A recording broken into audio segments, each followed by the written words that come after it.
T group का head office शहर के सबसे ऊंचे और भव्य टावर की 45वीं मंजिल पर था। बाहर पार्किंग में सिर्फ लग्जरी कारें खड़ी थीं। हर दीवार पर चमकता हुआ ब्रांड टी ग्रुप। नई नई बाइक्स की मॉडल्स शोकेस में सजी थीं और हर किसी की नजर बस एक नाम पर टिकी थी, डैनी। डैनी, जिसने अपने पिता से मिली 200 करोड़ की संपत्ति को 500 करोड़ में बदल डाला था। वह अब बिजनेस की दुनिया में एक जाना पहचाना चेहरा बन चुका था। लेकिन उसके अहंकार और रुतबे की कहानियां उससे भी ज्यादा मशहूर थीं। आज सुबह ऑफिस में जैसे ही वो अपने आलीशान रूम में बैठा, उसका पर्सनल असिस्टेंट अर्जुन इंटरकॉम पर बोला, सर, एक आदमी आपसे मिलने आया है। डैनी ने थोड़ी खींच के साथ पूछा, कौन आदमी? नाम क्या है? अर्जुन ने हिचकिचाते हुए कहा, सर, वो कह रहा है कि वो आपके बचपन का दोस्त है। विवेक बैनर नाम है। डैनी के माथे पर एक पल को हल्की सी लकीर उभरी। नाम सुना सुना लग रहा था। बचपन का दोस्त, वो बड़बड़ाया, अब ये लोग भी आ गए पहचान लेने। उसने कुर्सी से उठते हुए कहा, ठीक है, भेज दो उसे अंदर। दरवाजा खुला। एक सादा सा इंसान अंदर आया। आंखों में संकोच, चेहरे पर झिझक। उसने मुस्कुराने की कोशिश की। डैनी, कैसी है जिंदगी? डैनी ने उसे ऊपर से नीचे तक देखा। साधारण कपड़े, घिसे हुए जूते और हल्की सी मशीन आयल की महक। अरे विवेक, तू तो सच में वही है ना, क्लास 8 में मेरे साथ बैठता था? हाँ, वही। सोचा इतने साल बाद मिलूं तुझसे। डैनी ने एक हंसी हंसी जो हंसी नहीं थी। बैठना। वैसे भी पुराने दिन याद करने में क्या जाता है। दोनों बैठे। थोड़ी बहुत बातचीत हुई, लेकिन डैनी को जल्दी थी। देख विवेक, आज रात मेरी एक बड़ी पार्टी है। पूरे शहर का टॉप क्लास आ रहा है। तू भी आजा। विवेक ने चौंकते हुए कहा, मैं वहां? हाँ हाँ, आ जाना। देखूं तो पुराने दोस्त कहाँ पहुंचे हैं। पार्टी शुरू हो चुकी थी। हर तरफ चमक-धमक, लाइव म्यूजिक और विदेशी डिशेस की महक। बत्तियों की रोशनी में हीरे की तरह जगमगाते मेहमान। सबकी निगाहें बस डैनी पर टिकी थीं। विवेक भी आया था। वही साधारण कपड़े, लेकिन दिल में दोस्ती की उम्मीद लिए। उसका बेटा रोहन भी उसके साथ था, 13 से 14 साल का समझदार लड़का। तभी माइक पर डैनी की आवाज गूंजी, भाइयों और बहनों, आज एक खास दिन है। मेरे पिता ने मुझे 200 करोड़ की विरासत दी थी। आज मैंने उसे 500 करोड़ बना दिया है। तालियों की गड़गड़ाहट। और आज मैं आपको एक खास इंसान से मिलवाना चाहता हूँ। वो देखिए, वहाँ खड़ा है। विवेक बैनर, मेरा क्लासमेट। आज भी एक छोटे से गैरेज में गाड़ियां रिपेयर करता है। लोग मुस्कुरा रहे थे, कुछ ठहाके भी लगे। आज मैंने जितना पैसा इस पार्टी में उड़ा दिया है, शायद वो पूरी जिंदगी में ना कमा पाए। विवेक चुप था, सिर झुका हुआ, आंखें नम। उसके बेटे रोहन की आंखों में आग थी।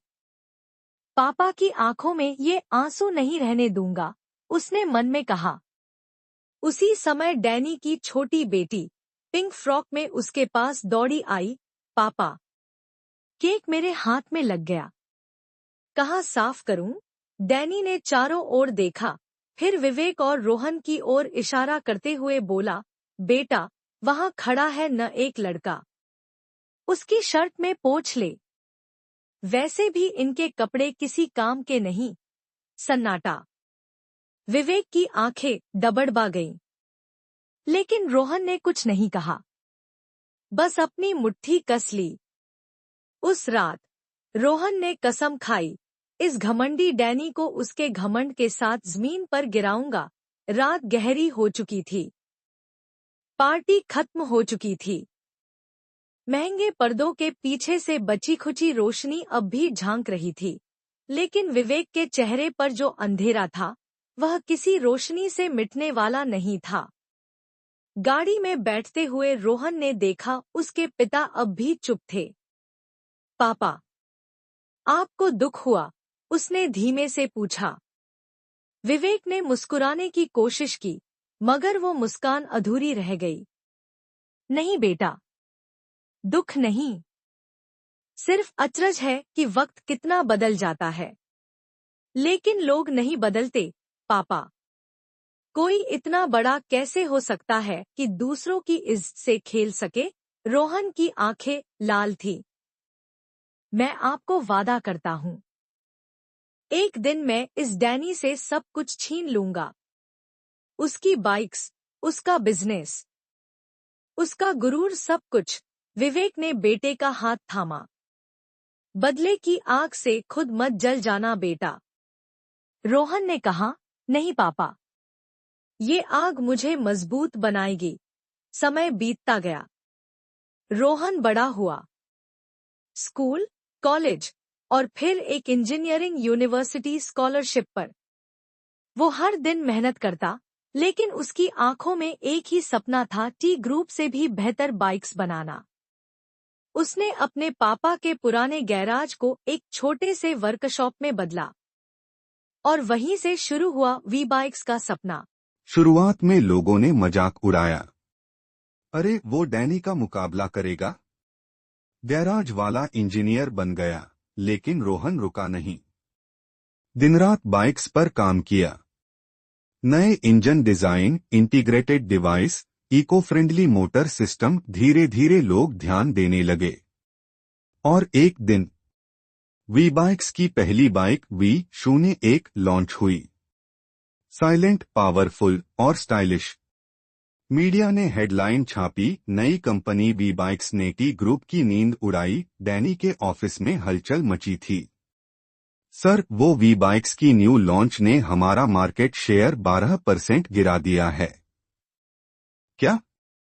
कौन है इसका मालिक? सर, विवेक बैनर का बेटा, रोहन बैनर। डैनी के चेहरे पर तिलमिलाहट थी। वो गैराज वाला लड़का, अब वो एक वर्ल्ड क्लास इंजीनियर है सर, और उसकी कंपनी लोगों को पसंद आ रही है। डैनी ने मुट्ठी भींच ली। अरे, एक कीड़ा अब मुझे काटने आ गया। अब मुकाबला शुरू हो चुका था। टी ग्रुप बनाम वी बाइक्स। एक तरफ घमंड, पैसा और पावर, दूसरी तरफ जुनून, मेहनत और इज्जत। वी बाइक्स की हर नई बाइक, हर इनोवेशन टी ग्रुप को पीछे करता जा रहा था। लोग कहने लगे, डैनी का जमाना गया, अब रोहन बैनर की बारी है। डैनी बौखला उठा। टी ग्रुप का हेड ऑफिस अब पहले जैसा शांत नहीं था। डैनी हर दिन गुस्से में चिल्लाता, फाइलें फेंकता और अपने स्टाफ को तानों से जलाता। तुम लोगों से कुछ नहीं होगा। एक गैराज वाले के लड़के ने हमारी नाक में दम कर दिया। उसे चैन नहीं आ रहा था। रातें बेचैनी में कटती। वो अपने ऑफिस की खिड़की से शहर को देखता और खुद से बड़बड़ाता, ये रोहन, इसने मेरे नाम, मेरी इज्जत, मेरी पहचान को ललकारा है। और फिर एक रात उसने अपने पुराने सलाहकार मिस्टर खोसला को बुलाया। मुझे इससे छुटकारा चाहिए, किसी भी कीमत पर। खोसला मुस्कराया, सिर्फ टेक्नोलॉजी से नहीं, चालाकी से भी जीता जाता है सर। हमें इसके खिलाफ एक पब्लिक स्कैंडल बनाना होगा।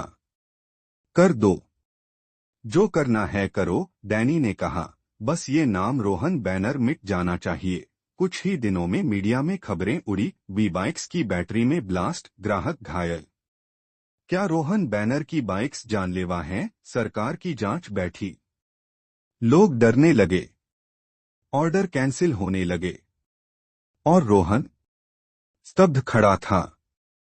मैंने सब खुद डिजाइन किया, एक स्क्रू भी बिना चेक के नहीं लगाया। ये कैसे हुआ? लेकिन उसे समझ नहीं आ रहा था कि खेल कहां से खेला गया। विवेक ने रोहन के कंधे पर हाथ रखा। बेटा, ये वही आदमी है जिसने हमें कभी इंसान नहीं समझा। अब वो तुम्हें भी खत्म करना चाहता है। पापा, रोहन बोला, अब ये सिर्फ मेरा बदला नहीं, ये आपकी इज्जत का सवाल है। रोहन ने अपनी टीम को इकट्ठा किया। एक एक बाइक की जांच शुरू हुई और तभी उन्हें एक सुराग मिला। कुछ बैटरियों में नकली चिप्स लगे थे जो वी बाइक्स की असली मैन्युफैक्चरिंग यूनिट से नहीं आए थे। किसी ने सप्लाई चेन के बीच में घुसकर हमारी इमेज खराब की है। जांच में सीसीटीवी फुटेज निकाले गए और एक वीडियो मिला जिसमें टी ग्रुप के एक एक्स एम्प्लॉई को रोहन की फैक्ट्री में छिपकर कुछ लगाते हुए देखा गया। सबूत मिलने के बाद रोहन ने प्रेस कॉन्फ्रेंस रखी। मैं झुकने वालों में से नहीं, लेकिन झूठ के आगे सच को खड़ा करना जानता हूं। ये सब एक सोची समझी साजिश थी जिसके पीछे टी ग्रुप है। पूरा शहर चौंक गया। पहली बार डैनी के खिलाफ खुलकर किसी ने आवाज उठाई थी। डैनी अब अकेला था। उसके आसपास चमकने वाले लोग जो हर वक्त उसकी तारीफों में डूबे रहते थे, अब वही लोग उसकी पीठ पीछे फुसफुसाते थे। अब उसका वक्त गया। ऑफिस की खाली दीवारें, खाली चेहरे और सबसे ज्यादा खाली डैनी का मन। वो शराब के गिलास को देखते हुए बड़बड़ाया, मैं ही टी ग्रुप था, मैं ही बादशाह था। तभी उसकी बेटी आई, वही नन्ही बच्ची जिसने एक बार पार्टी में विवेक के बेटे की शर्ट में हाथ पोंछा था। पापा, मुझे कुछ कहना है। बोलो। आपने गलत किया, बहुत गलत। आपने एक अच्छे इंसान की बेइज्जती की। मैंने खुद देखा था उनकी आंखों में वो आंसू। पापा, वो डर नहीं था, वो दर्द था। डैनी के होंठ कांपे। मैंने सब कुछ अपने हाथों से बर्बाद कर दिया। इधर रोहन को एक और बड़ा झटका लगा। सरकार की एक पॉलिसी बदलने वाली थी जिससे स्टार्टअप्स को भारी टैक्स देना पड़ता। अगर ऐसा होता, वी बाइक्स पर भी बुरा असर पड़ता। रोहन ने फैसला लिया, मैं चुप नहीं बैठूंगा। मैं हर मंच पर जाकर बोलूंगा कि नई सोच को कुचलना, देश को पीछे ले जाना है। वो टीवी डिबेट्स में गया, सरकार से बात की, युवाओं को जोड़ा, सोशल मीडिया पर आंदोलन शुरू किया। सपोर्ट इनोवेशन, हजारों युवाओं ने रोहन का साथ दिया। सरकार झुकी, पॉलिसी बदली गई। रोहन अब सिर्फ बिजनेसमैन नहीं, यूथ आइकन बन चुका था। एक दिन वी बाइक्स के हेड ऑफिस में एक मेहमान आया, सूट बूट में नहीं बल्कि एक सादा कुर्ता पहने, सिर झुकाए। वो डैनी था। विवेक उसे देखकर चौंक गए। तुम यहां? हाँ, मैं माफी मांगने आया हूं, आपसे और आपके बेटे से। मैंने बहुत घमंड किया, लेकिन मेरा घमंड अब चूर चूर हो चुका है। तभी रोहन अंदर आया। वो कुछ पल डैनी को देखता रहा, फिर बोला, आपके खिलाफ मैंने लड़ाई की, लेकिन आपके खिलाफ नहीं, आपके घमंड के खिलाफ। आज अगर आप सच में बदले हैं तो मैं आपको माफ करता हूं। डैनी की आंखों से आंसू निकल पड़े। तुमने मुझे वो सिखाया जो पैसे नहीं सिखा सकते, इंसानियत। आज वी बाइक्स देश की सबसे बड़ी इलेक्ट्रिक बाइक कंपनी है। रोहन ने टी ग्रुप को खत्म नहीं किया, बल्कि उसे एक हिस्सा बनाकर युवाओं को सिखाया, दुश्मन को हराना बड़ी बात नहीं, उसे बदल देना असली जीत है। डैनी अब बाइक्स के CSR प्रोजेक्ट्स में काम करता है, गरीब बच्चों की पढ़ाई के लिए। विवेक अपने बेटे को देखकर मुस्कुराते हैं। जिस दिन तू पैदा हुआ था, मैं जानता था तू बड़ा आदमी बनेगा, पर आज जो तू बना है उससे बड़ा कुछ नहीं, तू इंसान बना है। रोहन मुस्कुराता है। घमंड का अंत तब होता है जब विनम्रता की शुरुआत होती है। वीडियो अच्छा लगा तो लाइक करो, शेयर करो और चैनल को सब्सक्राइब करके बेल आइकन भी दबा दो।